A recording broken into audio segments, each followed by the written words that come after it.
আজকে আমরা চলে যাচ্ছি প্রিন্সিপাল ম্যাডামের বাসায় দাওয়াত খেতে। তো কি উপলক্ষে দাওয়াত ছিল সেটা জানতে হলে অবশ্যই সম্পূর্ণ ভিডিওটি দেখতে হবে। হ্যালো এভরিওয়ান, কি অবস্থা? সবাই কেমন আছেন? আশা করি সবাই ভালো আছেন। যেহেতু আজকে আমরা দাওয়াত খেতে যাব, তো খালি হাতে তো আর দাওয়াত খেতে যাওয়া যায় না। তা আমরা এক দোকানে চলে এসেছি ম্যাডামের বাসায় কোন জিনিস নেওয়ার জন্য। তো এখান থেকে কি নেওয়া যায় সেটাই আমরা সিলেক্ট করছিলাম সবাই মিলে। তো এখানে এসে সবাই মিলে চিন্তা ভাবনা করছিলাম যে কী নেওয়া যায় আর কোনটা নিলে ভালো হয়। তো এখানে মিষ্টির দোকানে আমরা চলে এসেছি। তো এখান থেকে আমরা মিষ্টি নিয়েছিলাম ম্যাডামের বাসায় নেওয়ার জন্য। তো যে দোকানদার ভাইটা ছিল সে ভাইটা অনেক বেশি ভালো ছিল। তাকে অনেকক্ষণ ধরে অনেক প্রশ্ন করেছে, অনেক কিছু বলেছে, সে কিন্তু একদমই বিরক্ত হয় নাই। তো অন্য দোকানদার হলে অনেক বেশি কথা বললে অনেক সময় বিরক্ত হয়ে যায়, বিরক্ত বোধ করে, কিন্তু সে একদমই এরকমই ছিল না। সে অনেক বেশি কোঅপারেটিভ ছিল। তো এখান থেকে আমরা অনেকগুলো মিষ্টি নিয়েছি। এদিকে টেনশনও হচ্ছিল, কারণ বিহানকে আমি ম্যাডামের বাসায় রেখে এসেছিলাম। ওরা কি করছে সেটাও একবার চিন্তা করছিলাম। এদিকে ঘরের ভেতর তো একদমই শীত অনুভব করছিলাম না, কিন্তু বাইরে বের হয়ে দেখলাম বেশ শীত শীত লাগছিল। বাইরের আবহাওয়াটা একদমই ঠান্ডা ঠান্ডা ছিল, কিন্তু ঘরের ভেতর কিন্তু একদমই বোঝা যায় না। বাসার ভেতরে একদমই শীতের কাপড় পরি না আমি। তো দেন আমরা ম্যাডামের বাসায় চলে এসেছি। এদিকে এসে আমি ভাবলাম যে কিছু ছবি তুলনি। এখানে সুন্দর একটা আয়না ছিল, তো সেখানে আমি কিছু ফটো তুলছিলাম। আর আমি তো যেখানেই সুযোগ পাই একটু ছবি তোলা, সেখানেই ছবি তোলা শুরু করে দিই। আর আমার ছেলে বলছিল এখানে এসেও তুমি শুরু করে দিয়েছো ছবি তোলা। তো আমরা এসেছি দাওয়াত খেতে, কারণ আমাদের ভিতর একটা ম্যাডাম চলে যাবে। তো সেই উপলক্ষেই প্রিন্সিপাল ম্যাডাম আমাদেরকে দাওয়াত করেছে খাওয়ানোর জন্য।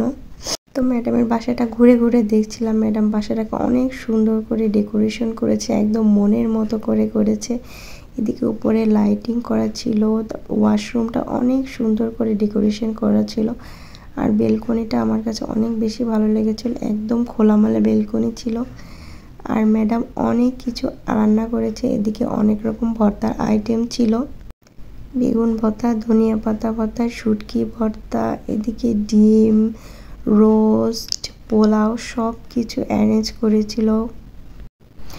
সালাদ, মিষ্টি, সব রকম অ্যারেঞ্জমেন্ট করা হয়েছিল আমাদের জন্য।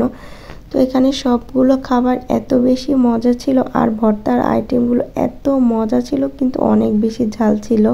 সবাই ভর্তার আইটেমগুলো অনেক বেশি পছন্দ করেছে। আমার কাছে খুবই ভালো লেগেছে, যদিও অনেক ঝাল ছিল, আমি একদমই ঝাল খেতে পারি না।